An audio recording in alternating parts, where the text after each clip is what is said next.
Capital TV Bihar देख रहे हैं। मैं हूं आपके साथ समीक्षा तिवारी। अगर कहा जाए कि बिहार में डिप्टी सीएम का पद खत्म हो गया है तो शायद आप चौंक जाएंगे, लेकिन ये दावा हम नहीं बल्कि सरकार के अपने दस्तावेज कर रहे हैं। 7 मई को हुए कैबिनेट विस्तार के बाद जारी अधिसूचना में सम्राट चौधरी को सिर्फ मुख्यमंत्री और बाकी 34 नेताओं को मंत्री बताया गया है। हैरानी की बात यह है कि विजय कुमार चौधरी और विजेंद्र प्रसाद यादव के नाम के आगे कहीं भी उप मुख्यमंत्री लिखा ही नहीं गया। आखिर ये सिर्फ एक तकनीकी चूक है या फिर सत्ता के भीतर कोई बड़ा राजनीतिक संदेश छिपा है? क्या बीजेपी सरकार ने जेडीयू ने दोनों डिप्टी सीएम से उनका दर्जा वापस ले लिया है? इधर रविवार सुबह जेडीयू के कार्यकारी अध्यक्ष संजय झा, सीनियर नेता लल्लन सिंह और लैशिश सिंह और अशोक चौधरी नीतीश कुमार से मिलने 7 सर्कुलर रोड पहुंचे थे, जहां मंत्रियों के कामकाज को लेकर चर्चा हुई।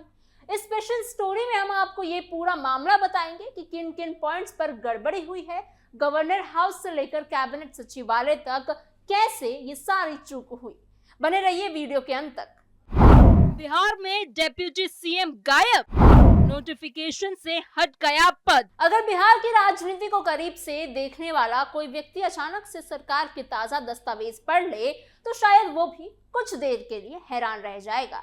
वजह यह है कि बिहार में डिप्टी सीएम यानी उप मुख्यमंत्री का पद आखिर में है भी या नहीं, इसको लेकर अब बड़ा सवाल खड़ा हो गया है, क्योंकि सम्राट चौधरी की सरकार के नए नोटिफिकेशन में कहीं भी विजय कुमार चौधरी और विजेंद्र प्रसाद यादव को उप मुख्यमंत्री नहीं लिखा गया है, जबकि सिर्फ 22 दिन पहले जारी सरकारी अधिसूचना में दोनों नेताओं को साफ तौर पर डिप्टी सीएम बताया गया था। अब सवाल ये उठ रहा है कि क्या 22 दिनों के अंदर दोनों नेताओं ने उप मुख्यमंत्री का पद छीन लिया गया है, या फिर ये सिर्फ एक तकनीकी गलती है? लेकिन अगर गलती है तो इतनी बड़ी गलती आखिर कैसे हो सकती है? पूरा मामला 15 अप्रैल 2026 से शुरू होता है। इस दिन बिहार के राज्यपाल ने सम्राट चौधरी सरकार को शपथ दिलाई थी।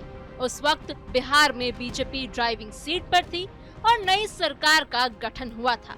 उस दिन सिर्फ 3 नेताओं ने मंत्री पद और गोपनीयता की शपथ ली थी। सम्राट चौधरी ने मुख्यमंत्री के तौर पर शपथ ली थी, जबकि विजय चौधरी और विजेंद्र प्रसाद यादव को उप मुख्यमंत्री के तौर पर शपथ दिलाई गई थी। उस वक्त सरकार का मंत्रिमंडल बहुत छोटा रखा गया था, क्योंकि पश्चिम बंगाल चुनाव चल रहे थे और बाकी नेताओं को बाद में शामिल करने की योजना थी। उसके बाद मंत्रिमंडल सचिवालय विभाग ने नोटिफिकेशन जारी किया। इस सरकारी अधिसूचना में साफ साफ लिखा गया कि सम्राट चौधरी बिहार के मुख्यमंत्री है, तो वहीं विजय चौधरी और विजेंद्र प्रसाद यादव को उप मुख्यमंत्री बताया गया। यानी सरकार के अपने दस्तावेज में दोनों नेताओं को डिप्टी सीएम का दर्जा दिया गया। उस समय किसी तरह का कोई विवाद नहीं हुआ, लेकिन सब कुछ साफ था। लेकिन इसके ठीक 22 दिन बाद तस्वीर अचानक से बदल गई। 7 मई 2026 को सम्राट सरकार का बड़ा कैबिनेट विस्तार हुआ। गुरुवार को हुए इस मेगा इवेंट में कुल 32 नए मंत्रियों को शपथ दिलाई गई। इस कार्यक्रम में सबसे ज्यादा चर्चा नीतीश कुमार के बेटे निशांत कुमार की रही, जो पहली बार मंत्री बने। निशांत कुमार फिलहाल किसी भी सदन के सदस्य नहीं हैं, फिर भी उन्हें मंत्रिमंडल में जगह दी गई है। तो वहीं उपेंद्र कुशवाहा के बेटे दीपक प्रकाश भी दोबारा मंत्री बने हैं, जबकि वो ना तो विधायक है और ना ही विधान परिषद के सदस्य। इस पूरे समारोह में प्रधानमंत्री नरेंद्र मोदी भी मौजूद रहे।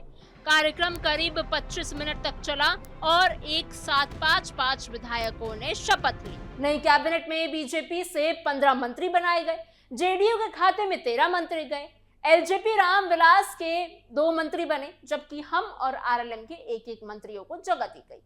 इस तरह सम्राट चौधरी का मंत्रिमंडल पूरा तरह से जंबो जेट कैबिनेट बन गया। मुख्यमंत्री समेत कुल 35 नेता मंत्री परिषद में शामिल हुए। बिहार में अधिकतम सीमा 36 मंत्रियों की है, यानी सिर्फ एक जगह खाली छोड़ी गई। लेकिन इस कैबिनेट विस्तार के बाद जारी हुए नए सरकारी नोटिफिकेशन ने पूरा राजनीतिक माहौल भी बदल दिया। मंत्रिमंडल सचिवालय विभाग की ओर से जारी अधिसूचना में मुख्यमंत्री सम्राट चौधरी का नाम सबसे पहले नंबर पे था।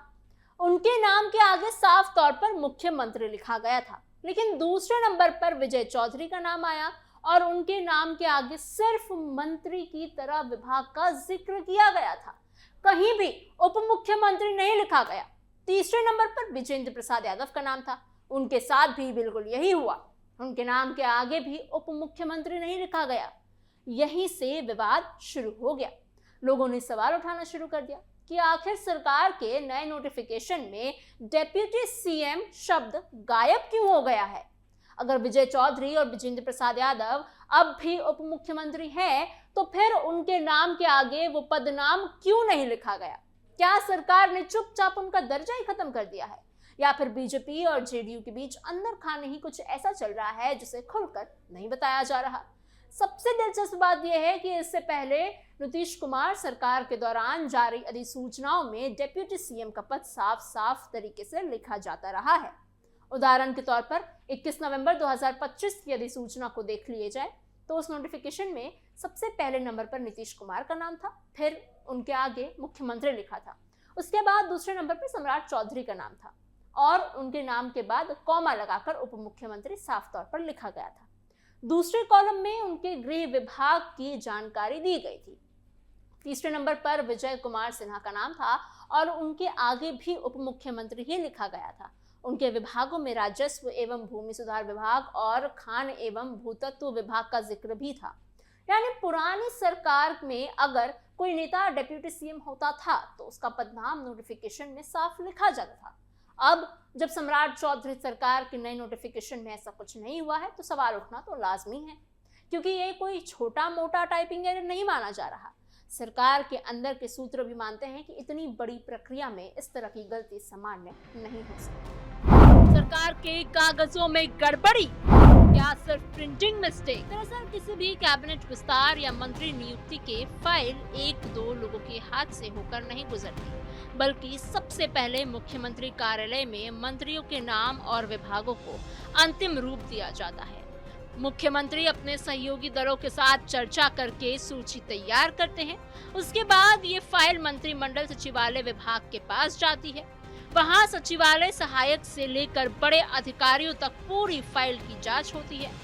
विधिवत प्रस्ताव तैयार किया जाता है। फिर ये फाइल अपर मुख्य सचिव के पास जाती है। अपर मुख्य सचिव, जो अक्सर मुख्य सचिव स्तर के अधिकारी होते हैं, पूरे दस्तावेज की जांच करते हैं। इसके बाद फाइल राजभवन भेजी जाती है।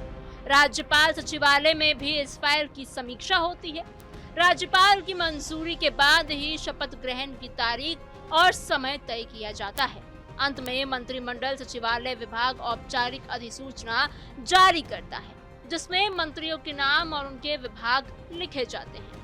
यानी एक नोटिफिकेशन बनने से पहले फाइल कई स्तरों से होके गुजरती है।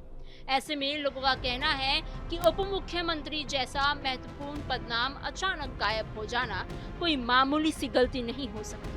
यही वजह है कि अब ये मामला सिर्फ प्रशासनिक नहीं बल्कि राजनीतिक चर्चा का विषय बन चुका है।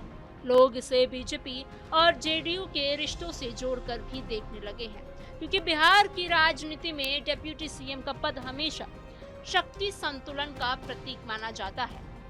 बीजेपी और जेडीयू के बीच जब भी गठबंधन की सरकार बनी, तब डेप्यूटी सीएम का पद सहयोगी दलों को संतुलित रखने का एक तरीका रहा है।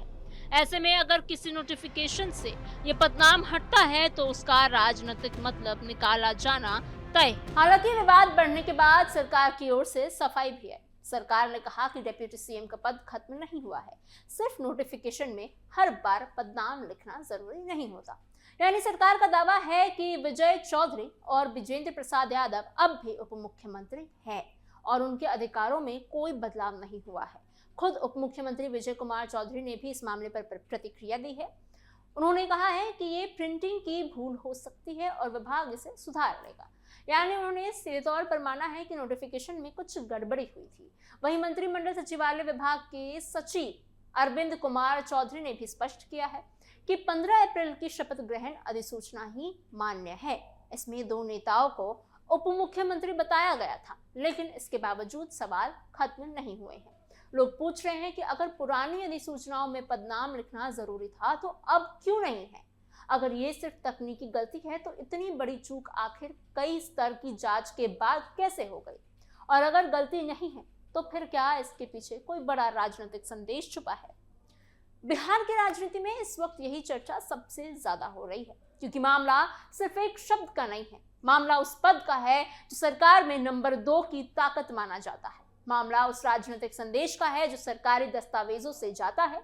और मामला उस सवाल का है कि क्या बिहार में सच में डिप्टी सीएम की कुर्सी है या फिर सरकारी कागजों में वो सिर्फ एक मंत्री बनकर रह गए। अब देखना ये होगा कि इस विवाद को सिर्फ प्रिंटिंग मिस्टेक बताकर खत्म करती है सरकार या फिर नया संशोधित नोटिफिकेशन जारी कर स्थिति साफ करती है। लेकिन इतना तय है कि 22 दिनों के अंदर 2 अलग अलग सरकारी अधिसूचनाओं में आया ये बड़ा फर्क बिहार की राजनीति में लंबे समय तक चर्चा का विषय बना ही रहेगा।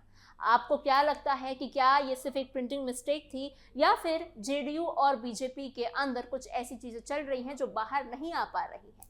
अपनी राय हमें कमेंट बॉक्स में जरूर बताइएगा। ऐसी और खबरों के लिए बने रहिए कैपिटल टीवी बिहार के साथ।